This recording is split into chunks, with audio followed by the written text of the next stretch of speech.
अब ये पता नहीं एक फोबिया हो गया है हमारे इसमें, जो चीज भी हो वो न्याजी का नाम जरूर आना चाहिए।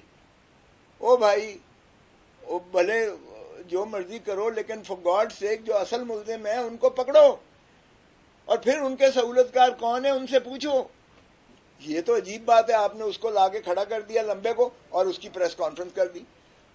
मुझे बताएं, कभी ऐसा हुआ है कि मेरे दिखाए बगैर, मुझसे पूछे बगैर, मुझसे मिलाए बगैर, ना मुझे पता है ना कुछ है, और तुमने उसकी प्रेस कॉन्फ्रेंस करवा के कह दिया, उससे इकबाल जुर्म करवा लिया, कन्फेशन के मैंने फायर किए हैं उसे, और फलां से मैंने पैसे लिए, फलां से पैसे इसलिए लिए ताकि वकला और इनके दरमियान जो है कोई खलीज पैदा की जाए।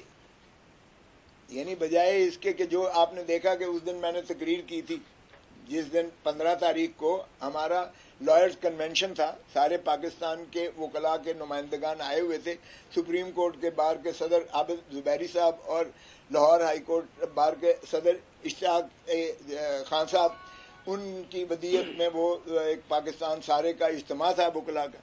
उसमें कोई 5-6 बजे के करीब मैंने एक तकरीर की जिस पर बहुत ज़्यादा तालियां बजाई गई। कुछ लोगों को पसंद नहीं आया, जिनको पसंद नहीं आया उन्होंने आके यहाँ मेरे घर पर फूल जड़ियाँ बरसाई। चलें, उनका अपना एक अंदाज है, किसी का अंदाज तालियां बजाकर है, किसी का अंदाज फुल जोड़ियाँ जो है वो बखेर कर है। लेकिन बाहर कैफ ये जुर्म है। देखिए, अगर आप पाकिस्तान के अवाम को, पाकिस्तान के वकला को गैर महफूज करना चाहते हैं, खौफ की एक फिजा तारी करके आप समझते हैं कि आप अपने इक़्तिदार को तबालत देंगे, और पीडीएम के जो ये गुल्लू बट हैं, आपने मॉडल टाउन में ऐसा ही किया। उस वक्त यही हुकूमत थी माशाअल्लाह। उस वक्त भी जो दबंग इस वक्त आपके जो वजीर दाखिला हैं, उस वक्त वजीर कानून थे पंजाब के, और उन्हीं पर सारा इल्ज़ाम आ रहा था।